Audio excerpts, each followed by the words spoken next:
bien à vos honneurs. À court.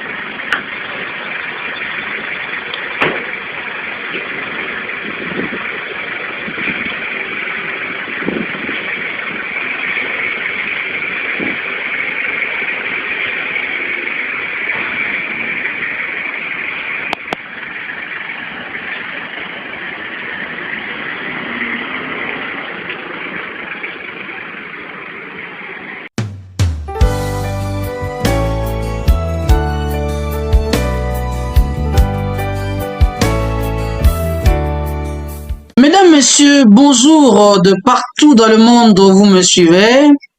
C'est votre humble serviteur Papi Raphaël Kitumba qui vous parle à partir de la capitale de l'Union européenne qui est la Belgique.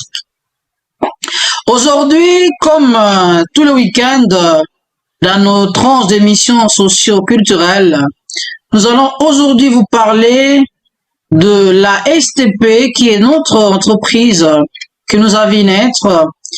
Une entreprise à laquelle nos parents ont travaillé, nous-mêmes nous avions travaillé également, mais aujourd'hui qui se meurt, aujourd'hui qui est laissé à, n'est-ce pas, à l'abandon de tous et on ne sait pas à quel sens sauver.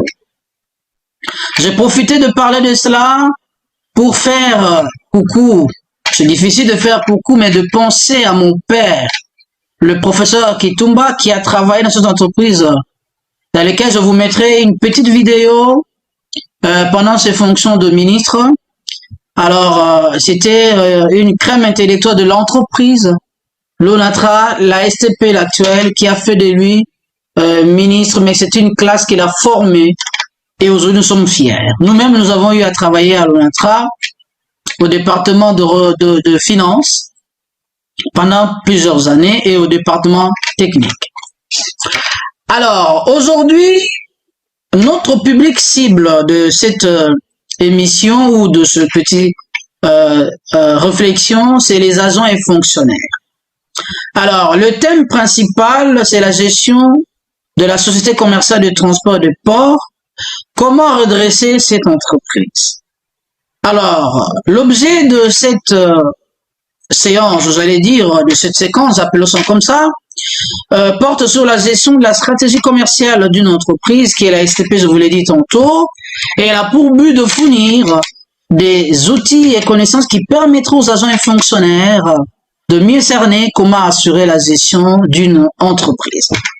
Alors, pour ceux qui ne connaissent pas l'ONATRA, vous savez que dans ce début, l'ONATRA, la Société commerciale de transport et des ports, ex-ONATRA, appelée Office national des transports avant 2011, est une entreprise sociétaire publique de la République démocratique du Congo, active essentiellement dans l'ouest et le nord du pays, et son siège social est établi à Kinshasa, dans la commune de la Gombe. Alors, la Société commerciale de transport des ports a plusieurs activités principales, notamment l'exploitation ferroviaire et portuaire, ainsi que le transport fluvial, qui constitue ses activités principales. Mais elle a pour objet social l'exploitation des services de transport multimodal, combinés ou non de personnes, des marchandises ou d'autres objets quelconques par eau, par chemin de fer et par route. Mais aussi l'exploitation des ports et des services accessoires ou connexes, l'activité et la gestion de chantiers navals.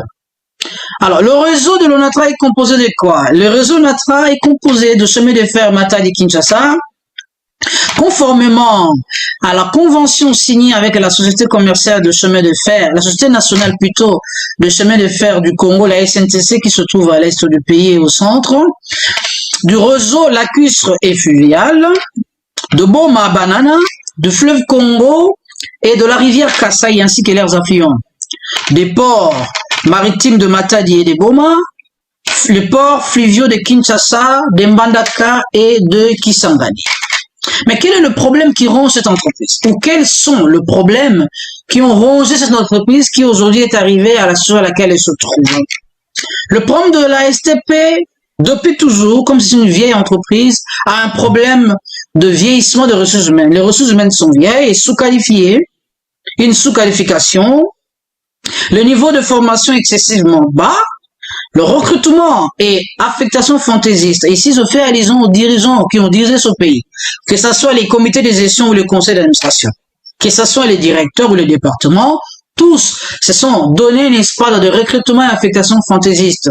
Ils préféraient mettre leurs amis, leurs frères, leurs enfants, leurs fils, sans tenir compte de l'expérience. Je n'exclus pas moi, parce que moi-même je suis fils Onatra, ça a été aussi le même cas. Mais sans tenir compte de l'instrument de gestion qui est le manpower planning. Alors, les agents qui sont dedans ou qui étaient dedans se plaisent ou se plaisaient de grandes rémunérations, mais ils ignorent les facteurs d'évolution de leur environnement socio-professionnel, les techniques de production et de commercialisation, le rôle de la formation intégrée à l'emploi, les facteurs motivateurs et les besoins de l'homme au travail.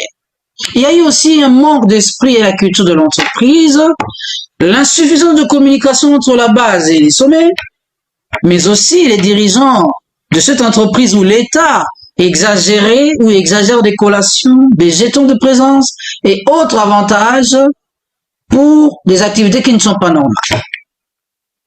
Alors, au niveau de la structure, ou au niveau des structures, quels sont les problèmes? Les problèmes, c'est que c'est les structures qui sont mises en place ou qui étaient mises en place ne se conforment pas à l'activité principale et sont excessives et lourdes.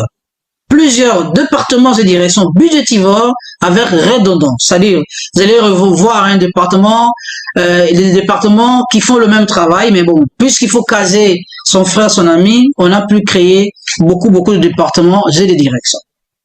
Au niveau de l'infrastructure et outils et de conditions de travail, on a eu un problème. Ici, c'est maintenant le devoir de l'État et les gestionnaires. L'infrastructure de l'ONATRA, ici, je parle d'une infrastructure, ou ici, je parle des infrastructures, sont dans un état de délabrement considérable. Elles sont complètement vétustes et insuffisantes, ne permettent pas de rendre les services de qualité, la mauvaise politique d'approvisionnement, le faible rendement des grues stratégiques dû aux problèmes techniques, les manques de locomotives et wagons, la communication et la signalisation médiocre au chemin des fers, l'affaissement des queues, le trou sur le revêtement des ports Matadi, Boma et Banana, et la vétusté des entrepôts et des portes de magasins.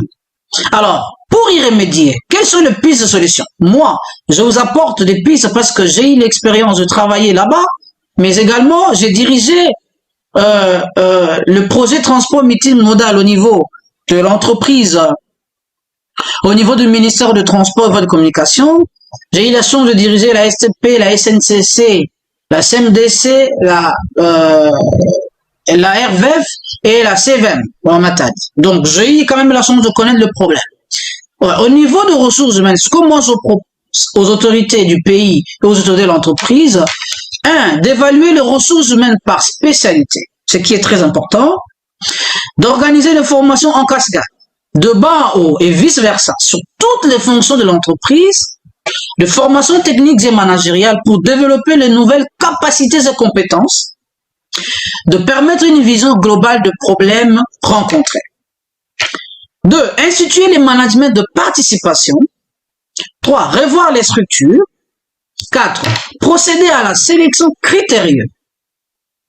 Affecter l'homme qu'il faut à la place qu'il faut. Utiliser le puissant instrument de gestion qui est le manpower planning. Et tenir compte de besoins de l'homme au travail, mais aussi casser les mythes de non-originaires dans le Congo central par la permission des agents. Je sais que la STP a été créée beaucoup plus dans le Congo central. Alors, il n'est pas normal, nous sommes des Congolais, pour bien gérer cette entreprise, il faut seulement être original. Il faut casser ces mythes-là. Comme a eu à faire le président Mobutu, permettez des agents, tu peux être de quelle province, tu peux aller partout, nous avons besoin de plus de résultats. Alors, deuxième piste de solution, au niveau de structure, procéder à une refonte totale des structures. Fusionner certains départements et directions. Sur le plan administratif, garder que le département et la direction des ressources humaines et des finances. Ça, c'est selon moi. Fusionner les pistes de solution. Alors, au niveau de l'infrastructure et outils et conditions de travail, je propose, recouvrer avec agressivité les sommes importantes détenues par l'État et certains clients pour permettre l'infrastructure en bon état, pour refaire l'outil et les bonnes conditions de travail, notamment les quais de ports maritimes. Boma Banana Matadi, renouveler des grues, acheter des locomotives et wagons, acheter des dragues, les vedettes hydrographiques. À défaut de ce remboursement de l'État, si l'État n'arrive pas à rembourser l'argent, que les autorités de l'ONATRA ou les gestionnaires se fassent violence et s'organiser de façon à acheter une locomotive et 3 wagons par année, c'est possible. Je sais de quoi je parle, c'est possible. Pensez en même temps à réparer les quais chaque mois, réhabiliter progressivement les infrastructures par le préfinancement de clients. Merci pour votre attention soutenue. Voilà un peu, chers tous, vous qui nous avez suivis, notre souci pour redresser cette entreprise. Il n'est pas normal que cette entreprise se meure aujourd'hui, alors qu'il a été le fleuron de notre économie.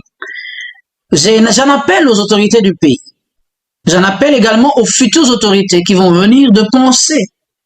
Plus de 14 000 agents, moi j'étais là, agents et fonctionnaires, agents et retraités, qui sont là. Beaucoup de familles, beaucoup sont morts. Je conseille à ce que l'État puisse vraiment se pencher sur cette entreprise qui aujourd'hui, si je compare à la Belgique, du point de vue chemin de fer, il n'y a pas photo. C'est clair, la Belgique, c'est un pays développé, mais nous pouvons faire de cette entreprise échanger les choses. J'apprécie le projet que j'ai appris bientôt de métro Kinshasa, que j'apprécie. Et donc, voilà ce que j'avais à vous dire. Si vous avez aimé, merci pour votre attention soutenue. Nous restons à l'écoute. Nous sommes la réserve de la République, nous disons. Nous ne disons pas que nous pouvons porter un plus, mais si on estime que nous pouvons faire mieux, nous avons la capacité de pouvoir redresser cette entreprise. Mais sinon, il y a aussi d'autres cadres intéressants, cadres importants, qui ont de la matière, qui peuvent également soutenir cette entreprise. Voilà, chers tous, vous qui m'avez suivi de par le monde. Merci et on se retrouve prochainement dans notre prochaine émission. Merci, bye bye.